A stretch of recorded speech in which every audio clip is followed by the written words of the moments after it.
Welcome to episode 40 of the Geekly. Episode 40 of the Geekly. We've 40. almost done this for a year. Yeah, crazy. Have you been up to much this week? Any Geekly things? Yeah, I've been playing. You let me borrow the Pokemon game. So pretty much every night after work, I come in, turn the TV on, and play Pokemon. Yeah. Very obsessed with growing them up levels. Yeah, I just kind of wander around and get in Pokemon fights. Yeah, it's really great. I'm a kind of slightly OCD individual. When I play games like Grand Theft Auto, we have to collect all the hidden packages. I like to, make sure I get them all. So it hits me on like multiple levels. You can train them, you can catch them all, you can decide what kind of training you want to be. Yeah, I'll start playing Heart Gold. You're playing Soul Silver. Yeah, we can do some trades and do a little review down the line. Yeah, I'm really happy with playing it and enjoying it. One thing I noticed this week, I won't go on about it, but in the WWE, they've unveiled a new title. And it's called the 24/7 title. Back in the day, there used to be something called the Hardcore title. That's a title that can be defended anywhere at any time, night or day, as long as there is a referee present. So frequently they'd be like ambushed in the car park, or people go to their homes and fight them in their own homes and stuff. And they've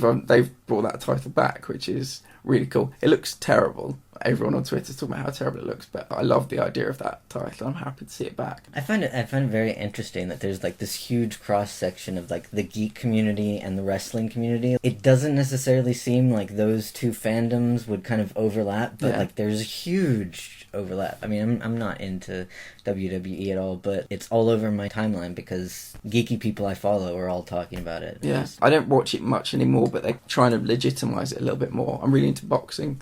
So it's kind of, they're trying to make it like a proper sport these days. But I don't watch it that much. But it was quite a cool little twist this week. We ran a couple of polls this week as well. I basically asked people, regarding Game of Thrones Series 8, what do you think of it? And surprisingly, the majority are on the positive side, either saying it was good or love it. And only 44% said they hated it or thought it was bad. So it's a 56-44 split, not the way I was expecting. No, it's a lot closer than I thought it would be. Most people saying they thought it was good. I was thinking about it as we were watching the finale last night. The visuals are just mind blowing. I mean, they are beyond anything I could have expected. And like the individual scenes, if you picked them out of the story, the emotion and the dialogue that's happening in the scenes is very profound and very impactful.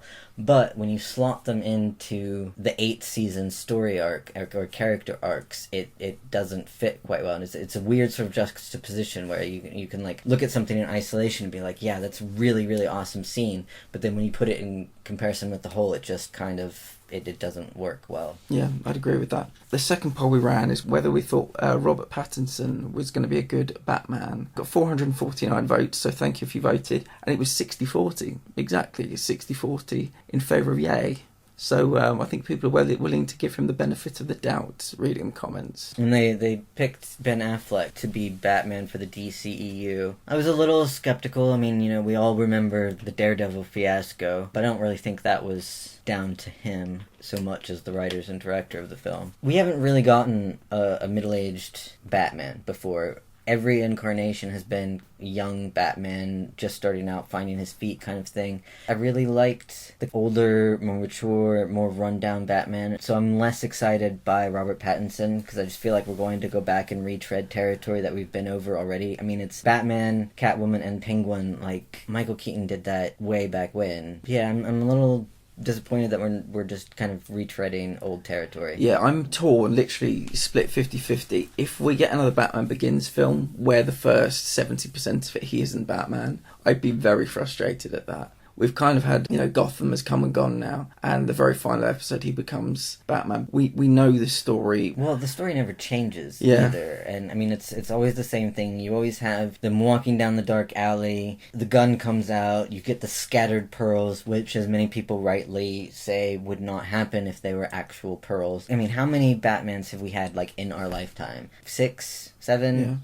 nearing double digits? Yeah. If they're going to keep doing Batman stuff, they need to find a different angle. I just hope scene 1, criminal, robbing a bank or something, and Batman appears, and that's it. And then we know that we won't get any of the flashback bullshit. With Ben Affleck, we even still got his parents being killed. We don't need to see that again. The problem is, there's never kind of a Batman that's around for that long. And so when the Batman bows out, the filmmaker will also bow out. And every time a new filmmaker comes in, they think, right, we've got to give my take on how he became Batman. But it's just, we get it. We know. Just treat the audience with a little bit of respect and understand that we know how it happens. You know, we know how the sausage is made. Just give us Batman being Batman. Well, and like I would like them to pick some other villains. I love Batman, and I love the Gotham villains. I love Gotham, but I do agree with that. I mean, there's quite a vocal portion of the comic book community on Twitter who's very kind of rightly saying DC has other characters. Even if we had more Wonder Woman stuff, because I mean, we're like so inundated with Superman and Batman. Like we really don't need more from them. And when we do get them, we get the same villains over and over and over again. You know, like Batman, it's always like Catwoman, Penguin, Joker. Who would you have in this film?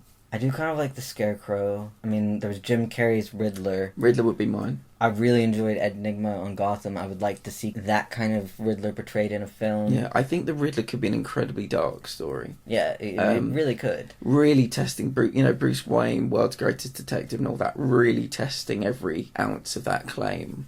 Because Enigma, he's a very smart individual. And yeah, we get Batman, beating the shit out of people and driving around the Batmobile. But, the idea of him using that intellect would be, I think, a really interesting film. Yeah. Poison Ivy featured in the, Adam West show quite a bit, but we haven't seen... She was in Batman and Robin, I believe. Yeah, that very unfortunate film with yeah. Arnold Schwarzenegger and George Clooney. I think it was George Clooney, I cannot remember. Chris something. He's like Chris on, O'Donnell? Chris O'Donnell. Yeah, he's on... that maybe even been the one with the Batgirl as well, Alicia Silverstone. Yeah, I think it was. It was just a disaster on all fronts. So yeah, Poison Ivy, just trying to think of kind of some of the lesser known... Even Harley Quinn would be an interesting opponent for him, because she's sort of similar to we were trying to figure out Loki's alignment. Harley's alignment is kind of debatable as well, because sometimes she's a bit evil, sometimes she's a bit good. She's always kind of chaotic in whatever she does. Yeah, I would like to see them go after some of the... I want new material, basically. Yeah. That's what I want. If they come out with something new and they do it well, good for Robert Pattinson. I'll be happy to stand behind him, but I'm expecting more of the same. Let's start with Game of Thrones. Season 8 has come and gone. Season 8, episode 6 aired this week. I don't really know where to begin. I mean, I do. So I like how Dany referred to what she did as freeing the people of King's Landing.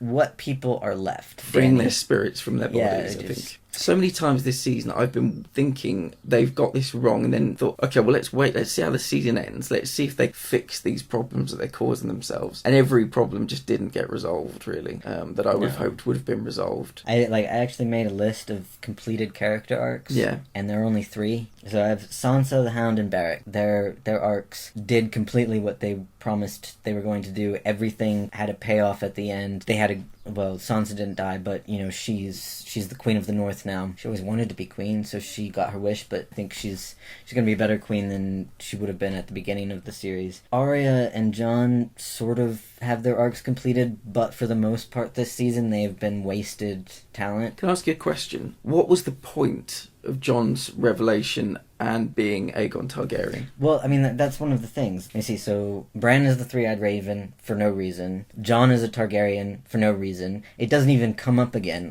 Why didn't Tyrion, when they're standing there saying, who should be the king, be like, hey, the guy that you have in prison is actually technically your king, not Daenerys? Arya's faces didn't... I mean, she did a little bit of it to, kill the Freys, but for as long as she spent learning how to be a faceless man... The payoff for that was very, very minor, and I expected it to, really come into play in Season 8. Bran becoming king, as far as I can remember, there's zero foreshadowing of that. I think, we mentioned it as kind of the most ridiculous way they could go, and then that's how they ended it. Everybody else kind of ended up back where they started from. Jon is back at the Night's Watch.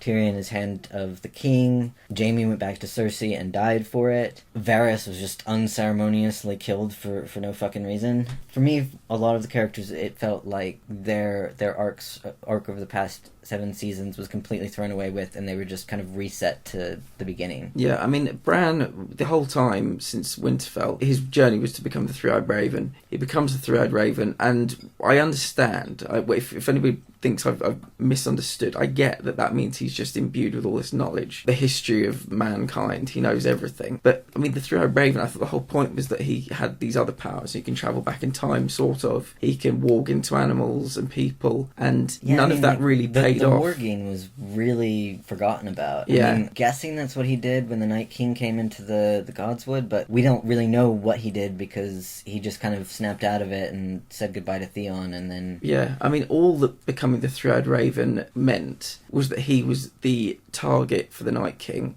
and so that he could be used as bait for the Night King to die. But I mean, 7 seasons to become the three-eyed raven, and it largely meant nothing. It was largely like a title rather than anything. And particularly since like the three-eyed raven that he took over from was kind of like stuck to that tree. Yeah. So I sort of imagined that as the three-eyed raven, Bran would basically have to take his place and just be living in this tree rather than, you know, being king of Westeros and the three-eyed raven. Yeah, so that was Bran. I asked you about Jon. Apparently, you know, before this television series came out, for like a decade, people have been wondering what was it, L plus R equals J or something? You know, Lyanna plus Rhaegar equals Jon, and the whole point of the books is like about finding out that he's actually Aegon Targaryen, and we found out, and it meant nothing. It meant absolutely nothing. All that happened was he kept saying to Tyrion, like, I don't want it, I don't want it. He kept saying to Dany, I don't want it, I don't want it. And then you kind of got feeling at the end when he was being unceremoniously sent to the Night's Watch, maybe he should have, because it would have been an infinitely better life if he had. And I think, like, in the conversation that Tyrion had with him, he even said that, like, it doesn't matter if you want it, but you need to make a choice and you need to choose now. Basically saying that, like, Jon was the only one that could save them from Daenerys' reign. Yeah. And I found Jon's, like, continued defense of Dany in that scene really out of character, and like Tyrion says, like, kind of justified it by like, oh, you're in love with her, but Jon has never lived in morally gray areas. Everything is black and white, and he has consistently chosen duty over emotion every single time. You know, like when he almost left the Night's Watch and his friends came after him, and like he ultimately decided, like, yeah, you're right, like I swore an oath, I have a duty, I'm going to go back and do this, and I have to put my feelings aside. And I don't think that he would be able to justify mass murder on that scale just because he loved her. You mentioned it again about Arya. She spent all these years, yes, she was trained to become an assassin, but she was becoming more than that. You know, she was becoming a faceless man. She took the faces, we saw them in her bag even when she got to Winterfell. They were never used. You know, if she goes off and does a spin-off and does it, fantastic, but you can only judge on what, you know, you see. I rewatched episodes 1 and 2 before I watched episode 6 just to see if I'd kind of, if anything made more sense to me. As far as I'm aware, Arya didn't know about the White Walkers before season 8, and then she goes to Gendry and she says, right, you've seen them, what are they like? And he says, really bad. That is his kind of all he wants to say about them. So she's had all this training, and then she's told that White Walkers are really bad, and that's it. And then she's able to kind of kill the Night King. Still, I've got to be honest, still kind of doesn't really sit well with me. Dany, when she's having the conversation with Sansa, refers to it as Jon's war. Like, the one for your own throne to my war, this is Jon's war. So, we're talking about Jon, yeah, he's the duty-bound guy, but this whole season, just even beyond that, he was just a passenger. Seasons 1 through 7, you know, he sees White Walkers, he goes to Hardhome, he sees the Night King, he goes to Winterfell, says, we need all the Northmen to fight this war. He goes to find Dany, we need all your people to fight this war. They go to Cersei, we need your people to fight this war. He's done all this work, and then for the whole Battle of Winterfell, which lasts one night, he's a passenger. He is just a guy. Lost on a dragon. And he doesn't even get to kill the Night King. And so beyond everything, I agree with everything you just said about his duty. It's perplexing and frustrating the way he's been with Dany, and it's, you are my queen, and, you know, just cannot see any kind of shades of grey, until the very end. He just keeps defending her. And add on top of that, the fact that he's Aegon Targaryen and it meant nothing. Of all the people after 7 seasons that we think about when we think about Game of Thrones, we think about what they've been through. I think about the promise that was the arc they were destined to have in season 8. He probably falls more than anyone because none of it makes sense to me. No, I mean, none of it makes sense. From season 1, there was this emphasis that Jon was being trained to be a leader, you know, and he became the Lord Commander's steward.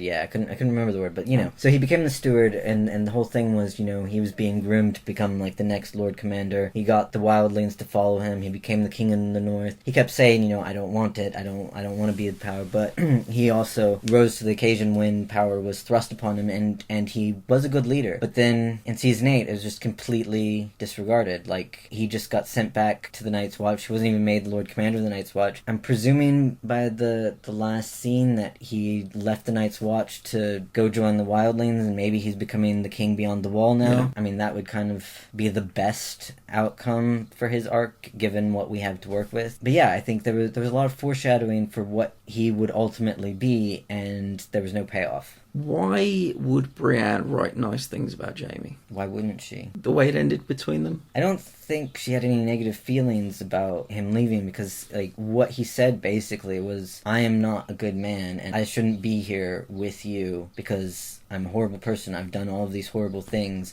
I don't deserve anything better. So I mean, like, yeah, she didn't want him to leave. She didn't want him to go back to King's Landing. But I don't think it would necessarily. I mean, everything that happened between them, I don't think like that one instance would make her hate him. Do you think it was?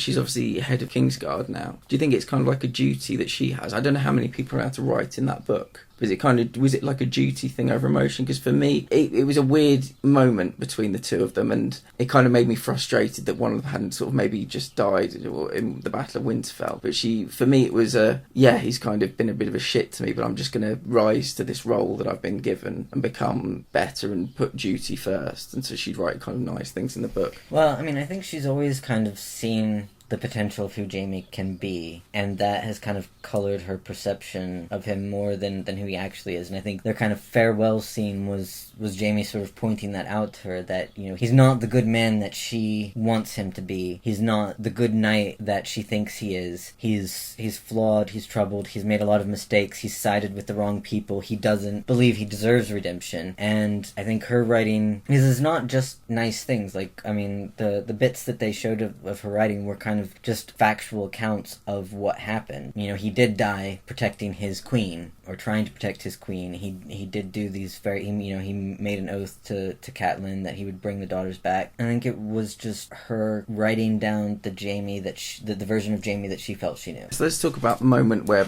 Bran actually becomes king. Grey Worm brings Tyrion out, and Tyrion opens his mouth, and Graham's like, "You all not allowed to speak. Prisoners can't speak. You've spoken enough." And then Tyrion goes on for yeah, but Tyrion's like, "Yeah, you're right," and then goes on like this dialogue for like 10 minutes, this monologue rather, for about 10 minutes, saying why he thinks Bran should be the king. I loved the moment where Ed Muir stood up and was like doing this little speech about why he should be king, and Sansa just shuts him down immediately. He's that kind of guy though, Ed Muir, isn't he? He's no substance to him at all. They all agree, and Sansa's like, yeah, but the North's going to be an independent state, fair enough. And Tyrion keeps calling Bran the Broken, which was really... I mean, if I was becoming king and someone just kept calling me like whatever the Broken, well, and it's the kind of like ableist take on fantasy that, you know, because he's in a wheelchair, he's a broken person. And I think really Bran is probably the most complete, at peace person of, you know, any of the characters. You know, he's accepted his role as the Three-Eyed Raven. I mean, he's embraced his role as the Three-Eyed Raven. He's kind of been a force for like improving the realm and giving people hints when they need it. I mean, I would say since he's become the Three-Eyed Raven, he's probably one of the most powerful people in Westeros. Yeah. And to keep calling him Bran the Broken focuses on a very minor aspect of who he is. Yeah, I didn't like it. I found it a bit strange. You know, maybe you say it once and they're kind of like, you know, Bran's like, oh, I don't know about that, and then he kind of keeps calling him Bran. And like in his speech, he said it probably like 5 or 6 times, and nobody, I mean, not even Bran, I mean, like, I expected at least, because, I mean, I could expect Tyrion to say it once, because he's kind of like that, you know, he constantly referred to Jon in the beginning as the bastard. Yeah. I think because he's been treated so badly for being a dwarf that he sort of felt that, you know, he needed to kind of take ownership of being the imp, so he also needed to help Jon take ownership of being a bastard and Bran take ownership of being in a wheelchair. But I would have expected Bran to kind of step in and say, I'm not broken. So anyway, yeah, Bran's the king. I'm not a fan of Bran being the king. I've got a little list of scenarios I would have preferred to Bran being the king. They're not in any particular order. I start with Gendry Baratheon. I'd have probably preferred him to be king. again, it's a bit of a left field suggestion, but he is a bastard of Robert Baratheon. He's just a really inherently good individual. He's a kind of fighter.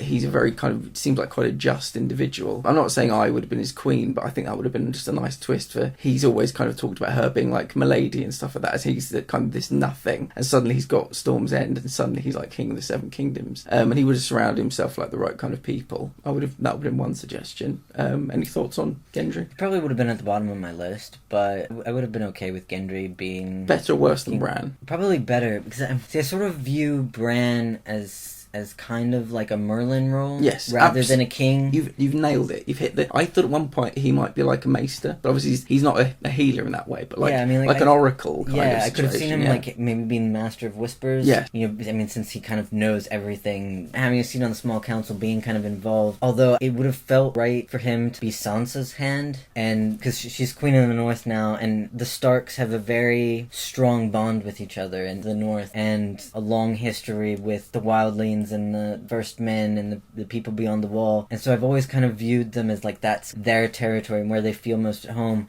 And Winterfell is also a bit more mystical than King's Landing, so it seemed like a more natural place for Bran to kind of stay and dispense advice to all seven kingdoms, but his primary role is advising the leaders of the North. Yeah, I mean, I think you're absolutely right. When you said a Merlin role, immediately like the imagery in my mind's eye, that was exactly it. Kind of something that you'd consult. And I think it is strange that Winterfell does feel kind of more medieval. Yeah, I mean, where's King Arthur's castle? Camelot. Yes. I don't know where Camelot's supposed to be located. Yeah, but it feels like a Camelot, doesn't it? Rather than King's Landing. Yeah, King's Landing, for some reason, it feels very commercial and kind of modern. Yes. For the time period, whereas, you know, Winterfell is dark and murky, and, you know, they've got the Godswood, and they follow the old gods, and it's just kind of more pagan, spiritual kind of environment than King's Landing. Yeah, I mean, you could imagine dragons, you know, more there than you could in King's Landing. Right, number 2, Sansa, basically. It's good that she's obviously Queen in the North, but, you know, I could have seen her being Queen of the whole damn thing, the whole show. I don't know if I would have believed it, because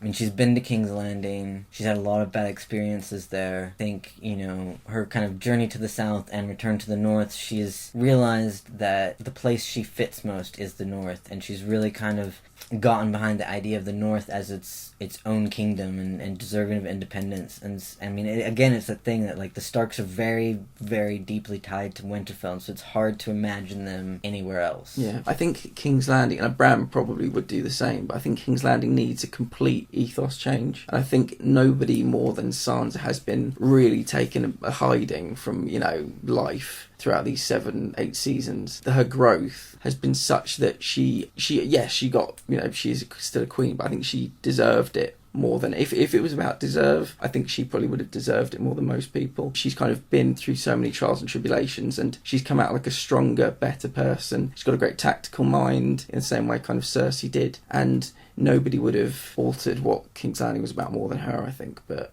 yeah, maybe with kind of like a Tyrion as her hand kind of situation. Number 3, Jon. He doesn't want it. He wouldn't maybe not been that good at it, but I just think, again, if you're going to tease us with this Aegon Targaryen thing for like 7 years, or that his birth for 7 years, and then you reveal it, you either follow through or you just don't bother with it in the first place. I just think as a story, it would have made a lot more sense for this guy who's, you know, Tyrion goes out of his way to say Stark mother, Targaryen father. He's been beyond the wall. He's a uniter of people. Yeah, I mean, you know, Tyrion said choosing a ruler is all about the story, and I mean, Jon has a pretty good story too. I mean, he literally died and was resurrected. Yeah. I kind of think that beats falling out of window and surviving. Yeah. I expected it to be Jon. I wasn't completely convinced he would be the best king. But again, I mean, I don't think any of us expected happy endings for Game of Thrones. Yeah. It's not that kind of show. Maybe, like, Jon probably would have been a fairly mediocre king if, with Tyrion as someone like Tyrion as his hand, I mean, he probably would have surrounded himself with the right people. Yeah. You think about who Bran's, like, people around his table, his, like, committee were at the end. You know, Bronn, Sam,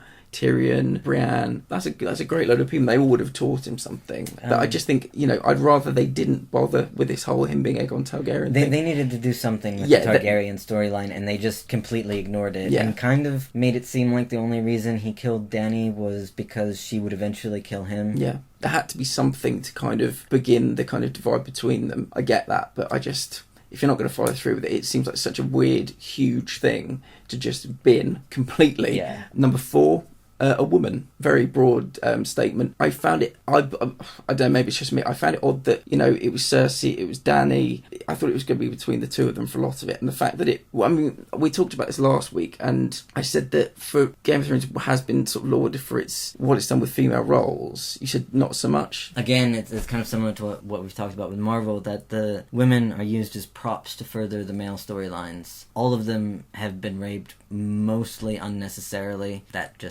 sounds fucked up.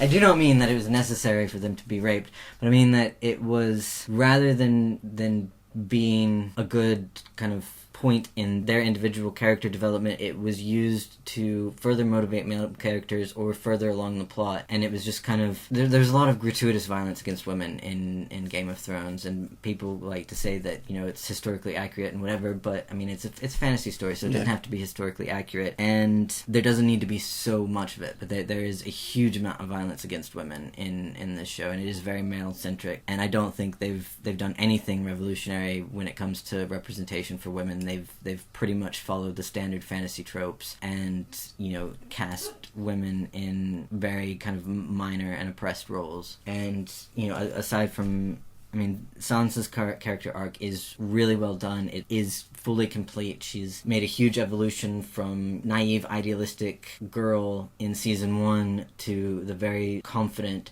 strong, determined woman that she is in season 8, but the other women in the show have just been bandied around for the sake of the men.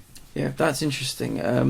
I think how I saw this season kind of ending for a long time, it was going to be like the battle between Cersei and Dany and who would be the Queen of Westeros. And I guess for it to be like an 11th hour, really unearned guy swooping in, that's the direction I was coming from, which kind of seems strange in that sense. I would have preferred that they had a woman ruler. And my 5th point was no king or queen, and all of them were independent states. I liked Sam's idea. Yeah. Everybody laughed him off the stage, but like for a brief second I thought, Westeros turns into a democracy. What does that look like? Yeah. And it just kind of like ending with the first election in Westeros, and we don't even necessarily need to know who becomes the next ruler. We just know that the wheel has actually been broken, because it really hasn't. No. I mean, they said it was, but it's the same system. The only difference is that rather than being a hereditary rule, it's chosen by 7 aristocrats, basically. Or 6 aristocrats, because I'm guessing that Sansa will not have any say in who becomes the leader of Westeros, since they're their independent kingdom. Basically, I found that everything after Dany's death in this episode was really boring. It was just, epilogue after epilogue after epilogue, and nothing that happened felt like a payoff from the past 8 seasons. It just felt like, we have to tie up loose ends, so let's have this character do this, and let's have that character do that. Even when Grey Worm brought Tyrion out, and that kind of like panel of the most powerful people in Westeros, there were a number of people there that I would question being the most powerful. Davos was there. Yeah. He had a great speech. Yeah. He made a lot of good points. I loved Davos as a character, but I questioned whether or not he would be included based on the fact that he was the hand to Stannis and then followed Daenerys. Would they still accept him? I questioned Gendry being there, because the only reason he was a lord was because Dany made him a lord. Yeah. Potentially the 3 Stark kids could have, they're quite powerful, and they could have stood behind him and been like, he's Robert Baratheon's son. He's the only living Baratheon heir that we know of. Give him their traditional lands. Bran, I sort of figured he would show up wherever he felt he needed to show up, and nobody could tell him no. Arya being seated as a prominent figure sort of fell off. I don't think she would put herself in that position, because she's consistently refused being a lady. Yeah.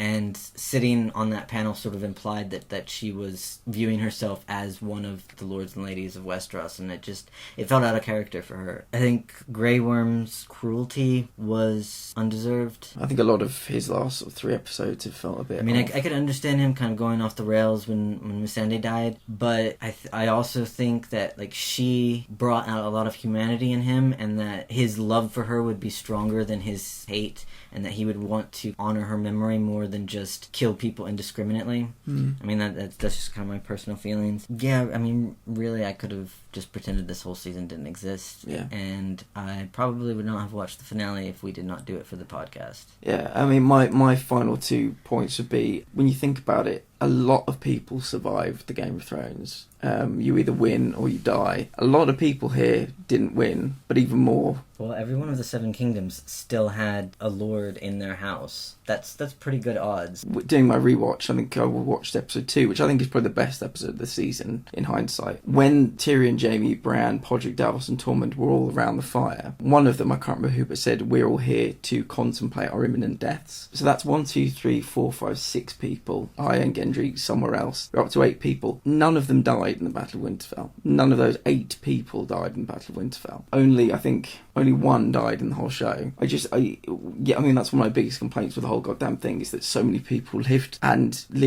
for no reason, meaningless lives, where, you know, the real victory could have been their deaths having meaning at Winterfell. And also, I mean, if you'd asked me 2 years ago what my thoughts would have been on, or how I imagined I'd be when Jaime died, or Cersei died, or Dany died, I would have been like pretty emotional. I would have been like, whoa, like real end of an era, you know, end of really amazing character stories, great character arcs, Jaime in particular. But I felt absolutely nothing when Cersei died and Jaime died. I felt absolutely nothing when Dany died. I just kind of watched like, oh, okay then. We've all been robbed, I think, of a bit of kind of payoff with a lot of these characters. I definitely feel the same, you know. I mean, I was looking at season 8. I figured there would be some problems. I didn't think that they could tie everything up in 6 episodes, even with the longer episode lengths. But I expected a really sort of emotional event like Endgame was for the MCU. And, you know, I expected to be sad, to be disappointed, to be heartbroken, to like kind of really be put through the ringer this episode, as, you know, various storylines were tied up, various characters died for different reasons.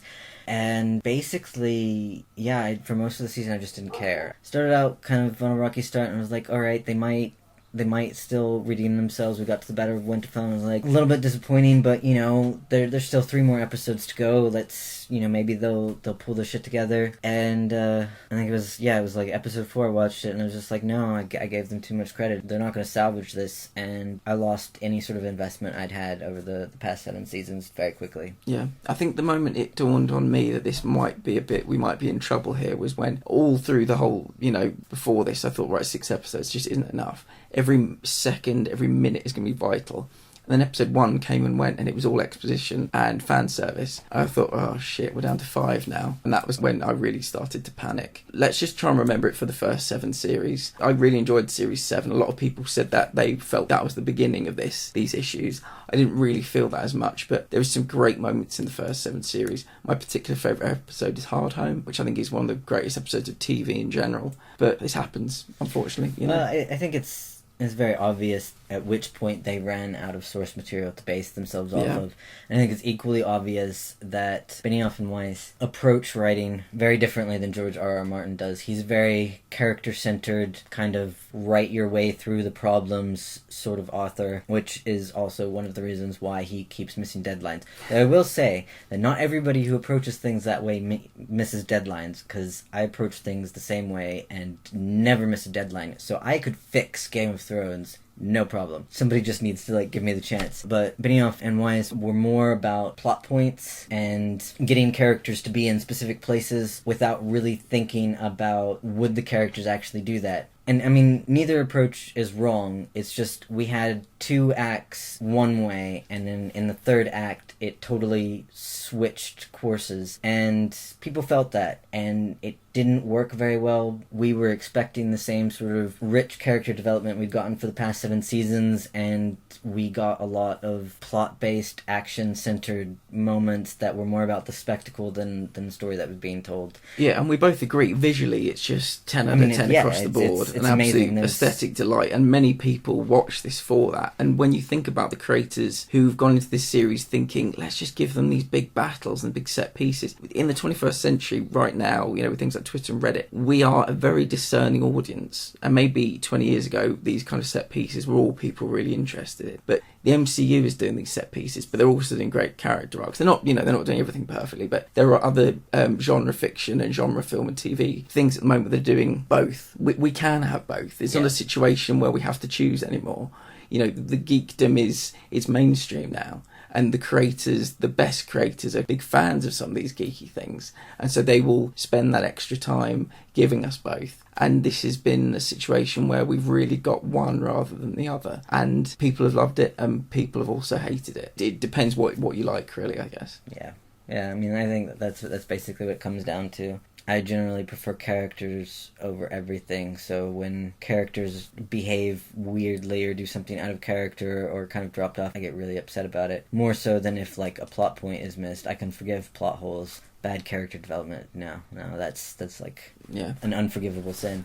One of my favourite set pieces was the Battle of Blackwater Bay, and you know when Tyrion came out with that plan, and as well as having that great set piece of all the the green flame engulfing all Stannis' fleet, we also had the whole episode leading up to that point where we had Tyrion investigating wildfire, him going and meeting the pyromancers, him and Bronn like coming up with his plan together. So we had both, and we can have both. And I mean, at the same time, we also had his realization that he's not a warrior, and I mean the moment when Joffrey left and Tyrion realized that he had to be the one to lead, I mean that was a very significant moment, and it didn't take very long, but you got a huge sense of who the character was, just those few seconds of the camera being focused on him and his face as Joffrey is going back to like hide with his mother, and Tyrion realizes that somebody needs to lead these people, somebody needs to inspire them, and the only one there is him, and how is he going to do that because everybody dismisses him? Yeah, I mean that was a great moment of character development in the middle of like this kind of great spectacle, and I think like that's what we've had for 7 seasons, and that's what a lot of people were looking for in season 8, and we got the spectacle, we didn't really get the development. Yeah, and that's what's always going to happen with 6 episodes. We called it before the season. It's been proven. Let's move on. Yeah, let's move on. All right, we've only got 2 Arrowverse shows left, and I mean, I have to say both of them, it's Supergirl and Legends of Tomorrow, if you were not aware that the Arrow and Flash have ended already. I think they both started off with really strong seasons, and then halfway through just went very, very wrong. I sort of felt like this episode of Supergirl was just a rehashing of last week's episode of Supergirl from a different perspective. Yeah, and it was one of the ones again where it didn't feel like a finale. It felt like just a run-of-the-mill episode 17 or something of the season. You know, what kind of resolved itself this week? Alex and Kelly are going to give it a go. Brainy, to the surprise of nobody. Yeah, Brainy has recalibrated himself, which is, again, we probably thought this was going to happen, but it bodes well for the future. I thought it happened too quickly. Last week we kind of had a disagreement. I did not like the logical Brainy. I like the more kind of emotional one. You said you liked it because of the Brainy as a villain in the comics, and you kind of hoped he would go that way. And I wasn't like completely thrilled because I'm quite fond of cuddly Brainy, but I was willing to be like, okay, if he's gonna turn into like a kick-ass villain, I can be on board with that. And then before halfway through the episode, he just kind of recalibrated or something. Yeah, for no apparent reason. Oh, I think because Dreamer did something illogical and he couldn't compute it, and it felt very forced to me. That I thought I wondered why they even had the emotionless Brainy to begin with. I mean, was it just so that he would send Dreamer and John to Shelley Island? Because that's kind of what it seemed like. I'm probably in agreement with you. I think it would have been too complicated for him to be a villain throughout this whole episode because we had other stuff to be dealing with. Well, I didn't necessarily want him to be a villain through this episode, but I think he could have, because they were both sort of like, Brainy's acting weird, but it hadn't really come out, and so kind of a continuation of them treating Brainy like he's the same Brainy he's always been without realizing that he'd been rebooted, and kind of puzzling over some of his choices but not really paying attention to it because other stuff was going on. Yeah. And then next season him becoming a proper villain in his own right. Yeah. Like that's kind of the trajectory I expected. Yeah. I think we're given a little cheeky glimpse, and I think next season, as and when they need it, they can kind of bring this Brainy back. I'm curious whether we'll get a first half of the season, a kind of low level thing like we did with the Ben Lockwood beginning, and then second half of the season, instead of Lex Luthor, we'll get maybe like the Brainiac. They'll kind of split in half, kind kind of like they did this season. Lexo's dead now, isn't he? Oh, well, that's the thing, because the Anti-Monitor kind of came up to him and... Oh, yeah, that's right. He's going to, like, do some hocus-pocus on him or something. He appeared in, like, every one of the... Yeah, I mean, it wasn't in Flash, I don't think, but he was in all the other three, and that was pretty cool. I imagine that's what's going to happen. We're going to get some low-level thug for 10 episodes, and then Brainy will go crazy again, and we'll get, like, a real powerful enemy. The thing I like is that Brainiac, I think his best will be worthy of Supergirl's full potential. Yeah.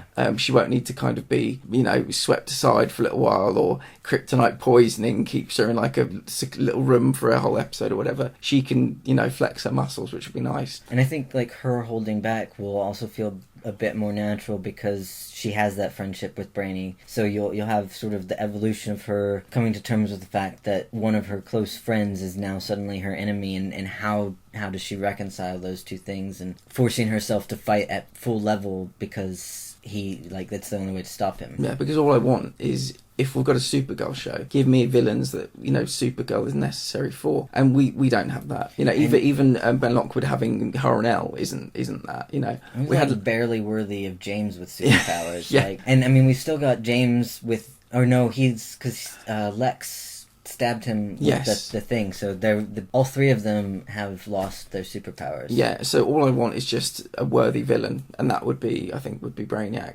Kara again decides not to tell Lena that she's Supergirl, and then Lex does. And so Lena knows, and Lena's pissed, even though she's hiding quite well at games night. And then Alex again tells Kara not to tell Lena, and the justification just doesn't make sense. It's like, oh, well, she's been through so much, we don't want to add any more to her plate right now, and it's kind of like, but the longer you do it, the worse it's going to be. And it's now going to be pretty bad. Yeah, it's going to be horrible. What part do you think Lena will play next season? I'm not sure. I'm worried, as I'm always worried, that they're going to take her down the villain route. I don't want her to be a villain. I would like her to confront Kara, because no one has. Yeah. You know, Dreamer, Alex, everybody has just been like totally accepting of like, oh, you're Supergirl, I understand why you didn't tell me, whatever. I want Lena to actually challenge her and say, you know what you did isn't right. You had X number of opportunities to tell me the truth. There's no reason for you to think I wouldn't be able to keep your secret, that I wouldn't be on your side. Things would have been a lot easier if you just told me the truth. How many situations were our lives at risk and you were pretending to be helpless when you could have just, you know, solved the problem? Yeah, I want her to hold Kara accountable for the decision to keep it a secret. And the Anti-Monitor brings John Jones's brother, I think, to Earth, which was interesting. Yeah, that was an interesting end. Throughout the season, his story's been the one I've been most interested in, which is weird. Since it's not right, is it? No, I mean, if it was, you know, the Martian Manhunter instead of Supergirl, yeah, but really not been that invested in what Kara/Supergirl is doing, particularly with the Red Daughter thing, which was completely anticlimactic in like every possible way. Yeah. Kind of disappointed with the way the season went. It started out very promising, and I was really into it. I liked that they were dealing with a lot of real world allegories in terms of alien bands and things like that, but it just kind of, after the break, went off the rails a bit. Yeah. Speaking of after the break going off the rails a bit, let's talk about Legends of Tomorrow. Can you just say that like the fairy godmother saying burn them all with the dragon was just kind of one of those moments that I was like, yeah, little geeky crossover. Yeah, Legends of Tomorrow, good, not great, I would say, is how I would describe most of this season, certainly the second half of the season. I was very happy for Nate to die. But Zari, she came out of the temporal zone and... They freaking sung him back to life. Like, what the fuck? Where did that even come from? I mean, in a show like this, I'm just not even close to surprised. I think even for a show like this is like a step too far into ridiculous. Yeah. I mean, if they'd set it up for some reason, but it was basically just this thing that got pulled out of nowhere, and Hank just, like, I mean, the song didn't even have any kind of significant meaning. Just a random James Taylor song, I think. Yeah, it was a random James Taylor song. I don't even understand how it worked. It was a bad move. It was a really bad move. Yeah. Either way, I was happy for Nate to be sort of allowed to die, and Zari to not anything happen to Zari, but she, what happens is they build a Hayworld, it changes the future, her parents can live in peace, her brother doesn't die, and so the future's changing around her, and if she stays on the ship, her future won't change, she'll be kept alive, and she'll keep all her memories, but when she sees Nate's dying, she goes out to him, and, I mean, don't get me wrong, awesome twist. Nate hugs Zari when the hug breaks, the brother's there instead of Zari. That's great. Like, I love time travel, I love timey-wimey stuff, but just if one of them's got to leave the show, I'm so sad they had to be Zari. I love Zari so much. Well, I think they'll bring Zari back. For me, it just felt like a cop-out, because Nate and Ray's friendship has always been kind of a special sort of thing, and it's a type of friendship that you don't often see between male characters, where they're very affectionate with each other, they're very loving, they're always like thrilled to see each other, like, you know, their favorite person in the world has just walked through the door, and you know, it's been very endearing. And Ray kind of sacrificed himself to save Nate. I think it just would have been kind of closed the circle for Nate to sacrifice himself to save Ray, and would have given Ray some really interesting character development. Even in Hell, he made friends with his torturer. The Vandal Savage date was just delicious. They brought back the actor Vandal Savage, the villain from season 1, playing giant Jenga with Ray. Delicious. Loved it. What a great scene. And so I mean, even like in Hell, Ray was kind of this very upbeat, cheerful sort of guy. And I think dealing with Nate's death would have given a little bit more dimension to his character, and would have let Brandon Routh kind of flex his acting muscles a bit more. He could have maybe a season with him and Nora kind of getting closer together. Yeah, and I mean, Ray and Zari could have had some bonding moments together. I mean, and if you think about the pairing of the two of them, this kind of very cynical, world-weary character with this very kind of optimistic, idealistic individual sort of coming together and helping each other. Or maybe the brother, you know, is back to life and he joins the Legends and they're both on the team, Zari and the brother, and they have a season of, you know, kind of getting to know each other again. What memories they have and don't have would, well, they, like, you know. But what's basically ended up happening is they just erased Zari. Nobody misses her because nobody knows, she was never on the ship for them, and it just didn't feel right. Yeah, absolutely right. Real shame. Great character. But like you said, I mean, I presume they will bring her back. You know, it'll be instead of the quest for Spock, it'll be the quest for Zari. Yeah. I would watch a Constantine and Astra in Hell show. I would watch the hell out of that. Having Constantine on Legends has really made me want to have a Constantine show. It's kind of funny because, like, the actual Constantine show was on TV. They were playing reruns of it a couple nights ago, and happened to turn the TV on, and Constantine was going to hell, and I was thinking, this isn't Legends. He's really gotten to kind of explore the character properly on Legends, and I don't think he really got that chance on Constantine. Yeah, there was a lot of kind of Constantine by himself in the Constantine show, where he couldn't necessarily bounce off of people or get to know people. You had, I can't remember the guy's name, the woman's name was Zed, I think, or Z, but there was no growth. And I mean, in one season there's no time for growth really, but there's time for growth in a season. Fair enough. I like that he's bonding with people and they are helping him develop as a person, develop as a character. Because sometimes you need that. You need people calling you up on things and kind of showing you another way. He was kind of like headstrong, just plough on with one kind of idea for his show. I like him as part of a team. Yeah, I think it's been good for his character development to be part of a team, and kind of, because he still does every once in a while go off like a bull in a china shop. Yeah. And inevitably, like, the Legends kind of have to be like, hey dude, what the fuck, we're a team, like, we've got your back, don't just run in without us. And so kind of him reconciling like his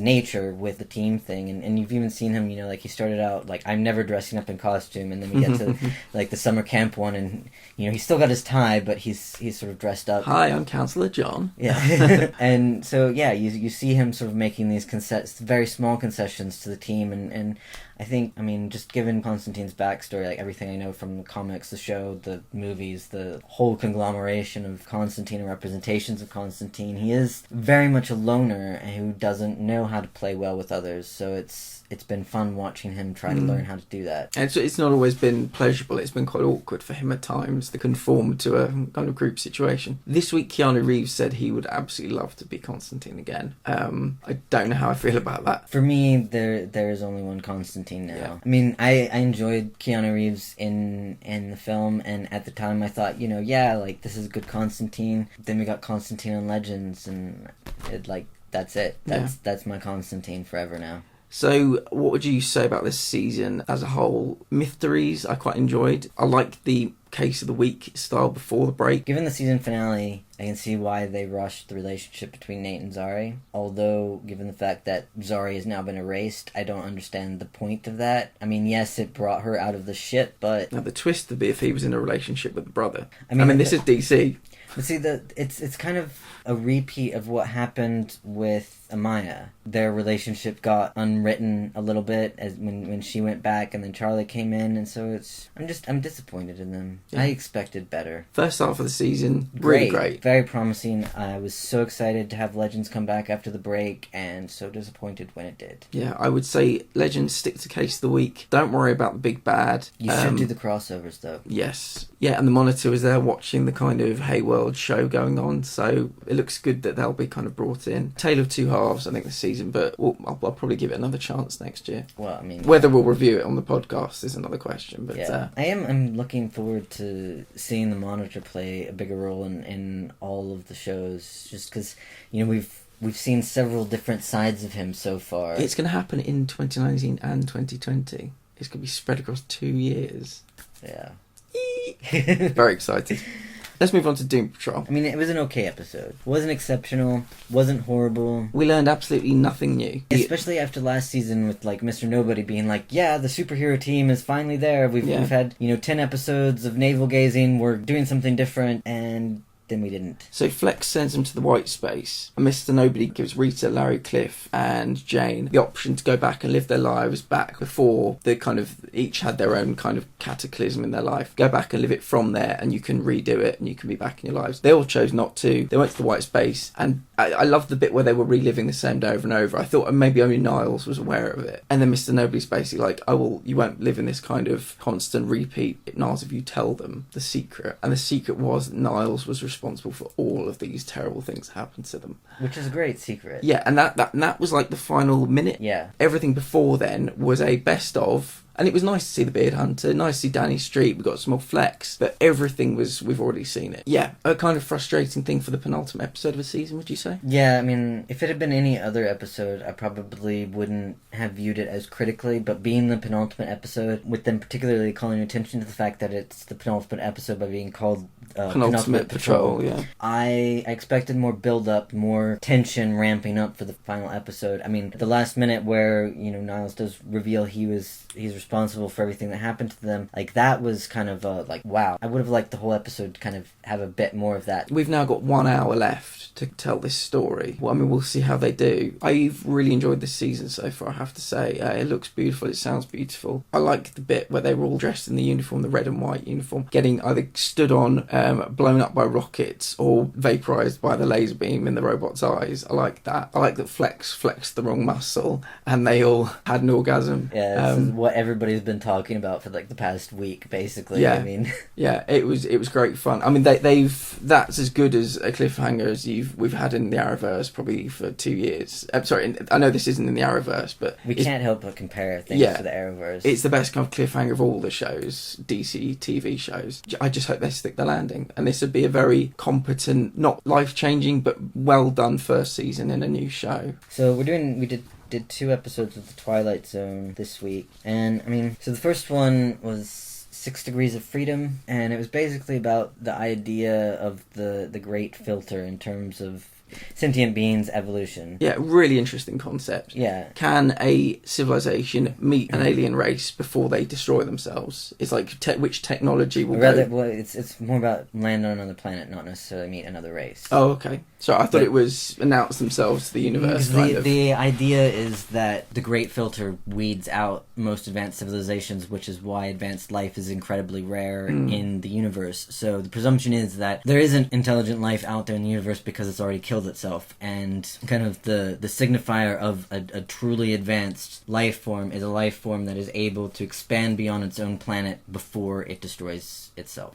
Absolutely delicious concept. I love it when they explained it. I've always been really fascinated. That was the first time I'd ever heard about it. I do a lot of theorizing about aliens and intelligent life and things like that. So I've come across there's actually a YouTube video that explains it really well in about 4 minutes. It's kind of like a little cartoon thing. If I find it, I will tweet it. Yeah, put it on the Twitter. So beyond that, this was kind of a frustrating episode. It was probably as close to feeling like an OG Twilight Zone story because it was like a bottle episode, people getting cabin fever. It was kind of about their feelings towards each other. But I just... See, I felt like it was not a Twilight Zone episode. Oh, really? At all. Okay. I would have said, like, generic sci-fi, but there wasn't, and it's kind of similar to what I have to say about episode 7, is like, you sort of think of the Twilight Zone, and there's always, like, there's a bit of nuance, there's like a subtle little twist that, like, you think it's going one way, and then it just sort of slides a little to the right, and it's not jarring, but it's just kind of like, oh, I didn't think about it that way, and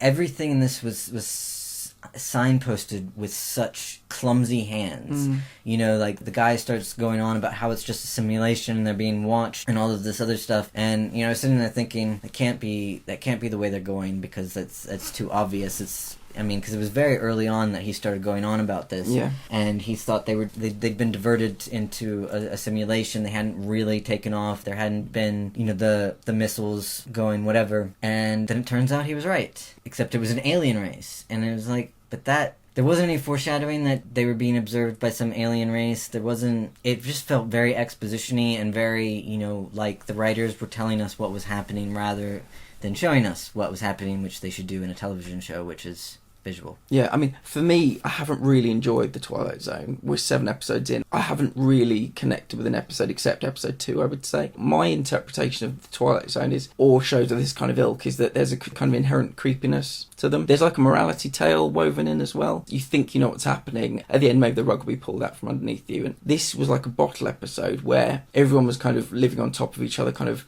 And I think I said in the second episode that unease lives in confined spaces. And so I liked that this was a confined space, and it felt a bit like an alien film, you know, like where you're walking down the corridors and you hear things, you're not sure what they are. This is as close to that as I've felt, but I didn't really find it engaging at all. I think you're right, everything was kind of quite heavily signposted. Weirdly, I'd have been interested to see what the next episode was. If this was the first episode of a sci-fi show, maybe what came next would have engaged me more than what this actually was. Yeah, I think, like, that was kind of my feeling of it. It didn't feel like a complete story in itself. You know, like, watching it, and there was a sense of unease. There were some weird knocks and sounds, but nothing was ever... And, I mean, like, one of my notes kind of very in the beginning was haunted house / ghost in the machine, which I very quickly crossed out because I realized they weren't going down that route. And I think that would have been kind of interesting if they kind of banked on that paranoia of being sort of isolated out in space and trapped in this metal bucket that is on a fixed destination, and all they can do is wait to get there. But I mean, pretty much through the whole episode, you know, as they kept counting down, you know, like 118 days until landing, whatever, I kept expecting something to happen. Yeah. And nothing ever did. I didn't necessarily think that there actually had to be a real threat inside the ship. I was kind of leaning into claustrophobic psychosis. Yes. Yeah. Where they just kind of slowly went mad and started imagining things, and then something happened, but nothing happened. And, like, it kept going through that, and I started wondering, like, what the point was of us seeing all of this, and, like, if we were ever going to get to Mars. I thought it might be like a sort of cabin fever type thing, where at the end one would actually snap and maybe start, not necessarily killing the others, but all work and no play makes Jack a dull boy, like, start to really lose it. And I thought, you know, the guy that was like, this is a simulation, I thought it might be him. Same. I liked the part when he opened the door and obviously he saw the flare and he's like, oh dear, basically. But yeah, I've been so much more enthusiastic and interested in what became of them after this, because the aliens, don't they kind of say that, wow, they did it, essentially, let's go and talk to them, like they are worthy of salvation, basically. I think they've passed the great filter, so, you know, nobody's ever done that. You don't often hear in any media aliens saying these guys are worthy of salvation, you know. We don't ever get that story. So the kind of what they would have done to help us, you know, maybe could they have helped Earth, you know, after this like nuclear disaster, or maybe like just, you know, started a new human civilization on Mars. Like, you know, I mean, that's a show I would watch. Yeah. Actually, it sounds very interesting. It's kind of felt like the pilot to a new sci-fi show rather than a contained episode of the Twilight Zone. And I mean, as a pilot for a sci-fi show, great. Like I would sign up for this show. I would watch it. I would, you know, be totally invested. I feel like every episode is getting more and more heavy-handed with less and less nuance, less and less story, and it's more about just trying to hammer a single message into the audience rather than exploring concepts and ideas, which I felt that the original show, that was their strength. I think the thing about the original show, and I haven't seen tons of it, but it made you think. You'd go away kind of thinking about something. This isn't making you think, it's kind of telling you this is what you should be feeling. And I think when you said Haunted House, Ghost in the Machine, that's kind of similar to what I thought was going to happen, with them one turning into like going a bit crazy. And that would have been good. There would have been like a subtlety to that would have been engaging. But again, what's the moral there? What's the lesson we learn? I don't really know. But I mean, because like there really wasn't a moral to this story. These people basically had a choice between launching the ship and death. They chose to launch the ship. They were stuck on a fixed trajectory, so they were going to end up at Mars. They didn't listen to the crazy guy. They landed on Mars. The end. Like, yeah. and even, you know, when you heard the knocking and banging, I like it when that you don't ever get the answer to that, but they did. It was people having sex, and they had a conversation about we've got, you know, this certain amount of calories or whatever. Yeah, they gave us all the answers, and I think if you are doing something where you're wondering what goes bump in the night, leave us hanging, leave us to ponder a few things. But they really did wrap it all up in a tight little bow. I'm not enjoying this, I have to be honest. I really, really wanted to like the Twilight Zone reboot. I was so 1 and 2. excited. Do you remember us after 1 and 2? Yeah, I mean, like it started off so well and like had so much promise, and I think it's probably just another one of the cases of, you know, they put a lot of effort into the first couple episodes to like make them perfect, and less attention is being paid to the kind of legacy of the Twilight Zone. Yeah, I'll ask you now. I was going to ask you at the end, but this or Black Mirror, and for me, the thing about the Twilight Zone, the key difference is the Twilight Zone, there is a hopeful ending. You know, a lot of these stories, you get a real hopeful kind of ending. Black Mirror, not so much. And I think if I'm watching a TV show like the Twilight Zone or Black Mirror, where I want to feel on edge, a little bit of unease, maybe even, you know, just gently nudging towards horror, I don't really want a hopeful ending. I think even if this was far better and doing what we wanted it to do, I think generally I prefer the less hopeful ending. So I mean, what would you prefer, do you think, kind of Black Mirror or the Twilight Zone? And you can rank maybe OG Twilight Zone, Black Mirror, and this, if you want to do 3 separate ones. So yeah, out of the 3 of them, Black Mirror, New Twilight Zone, Old Twilight Zone wins hands down. Yeah, I would agree with that. Black Mirror season 1 was fucking amazing. Season 2 is pretty good. After that, it's been kind of shit. It's bleak, yes. Bad storytelling though. Yeah, bad storytelling, and I can't be on board with that. The writer in me just says, you're fucking it up. Yeah, there are some. I would agree with your order of OG and then Black Mirror and then presumably new Twilight Zone. But there are some in 3 and 4 that I just think are superb. I really do. So we'll always disagree on that, I think. But see, the thing I look for is consistency, and so like season 1 and 2 kind of flawless. I think was that because they were on Channel 4 and it was the same writers, same producers, and now it's weirdness. Writers' room, everyone gets a different thing. I think that So even though in later seasons have a few standout episodes, that's not enough to save it because the quality isn't consistently good. It's like, okay, that episode out of that season is good, the rest of it doesn't. And I mean, I think in terms of shows like Black Mirror, the consistency is just as important as having those kind of standout, unique episodes. If they can't regularly deliver quality content, it's not worth it. And I think, I would rank kind of New Twilight Zone and Black Mirror as exactly the same. If I had to choose between either of them, I would say neither. That's kind of where I'm at. Fair enough, okay. Yeah, that's interesting. I'm looking forward to, we're going to try reviewing some Black Mirror episodes in the future. So I think there are 3 episodes in Series 5. Might do a couple of Bandersnatch runs as well. Let's move on to the second one. Gosh, I mean... This just had nothing redeeming about it. I mean, episode 6, you could say, well, if it was a different show, it would be pretty good. Just didn't feel Twilight Zone-y. This, again, it was just them telling us what to think and feel. Personally, I don't feel that's what the Twilight Zone's strength is. The Twilight Zone, for me, has always been about questions and pondering ideas and exploring things and not just literally characters coming up and saying in, you know, the first 10 minutes, or maybe it was even the first 5 minutes, the meteors are making all the men angry. Yeah. And then the rest of the episode just basically being evidence of that, and a few more times being told, you know, it's only the men.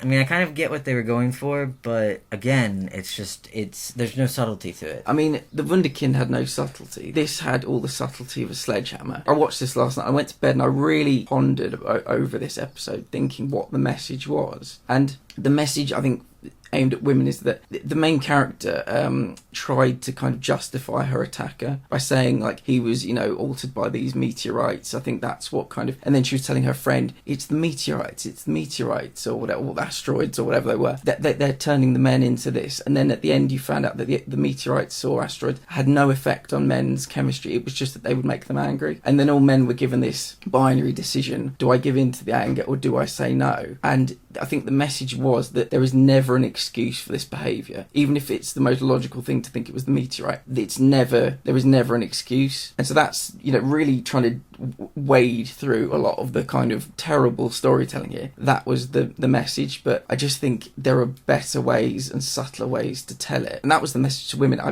I don't really know what the message to men was. Well, I think the message to men was, I think the episode was geared towards men, just based on the fact that it's called Not All Men, and after the, you know, the Me Too movement and similar events with men kind of jumping up and saying, but not all men, without actually listening to like what women are saying, what this episode was trying to do was force men to say, okay, maybe you aren't one of the people who does this, but you can't just say not all men, you have to actively combat it. And I think it could have been done better. It was very clumsily done. It was very heavy-handed.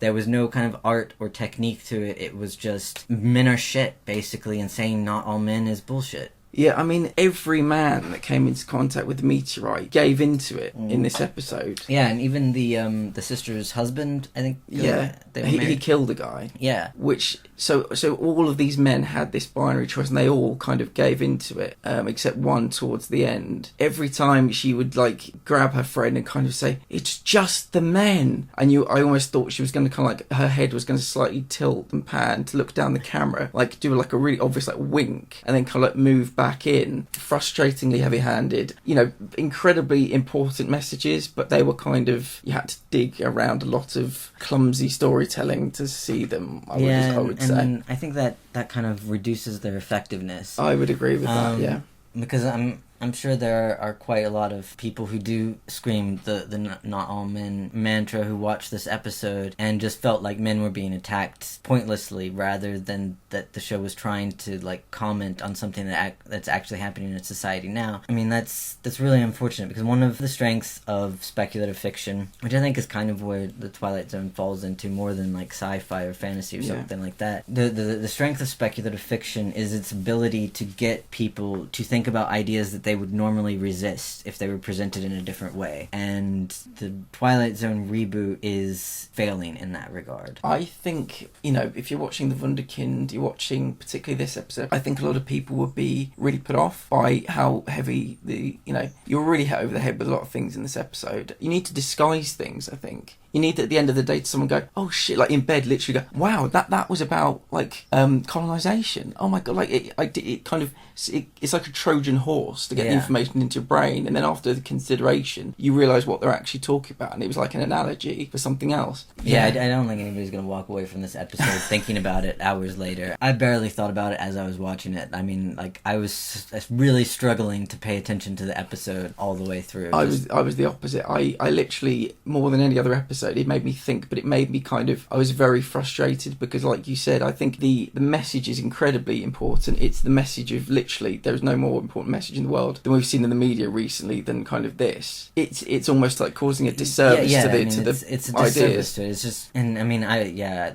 my lack of interest was propelled by my frustration with it, because I think the people who would be inclined to dismiss this message that men need to take greater responsibility for their behavior towards women and you know, treat them more equally and not feel so entitled and privileged in regards to female bodies. I think people who would naturally kind of bristle at that sentiment are going to look at this episode of The Twilight Zone and feel like it justifies their own feelings and their own false sense of persecution, that their men are just being maligned and criticized, and you know, it's just a few bad apples that are making all men look bad, which is I don't think the case at all. No. And I think it would have been more effective to kind of suck those individuals into the story and then give them a different view than the opinion they hold without bashing them in the face with it. Yeah, I couldn't put it any better than that. We can be found on Patreon, patreon.com/geeknerd. We've got some t-shirts up there, we've got some badges up there, and we're going to be adding some sweet new content. We've done a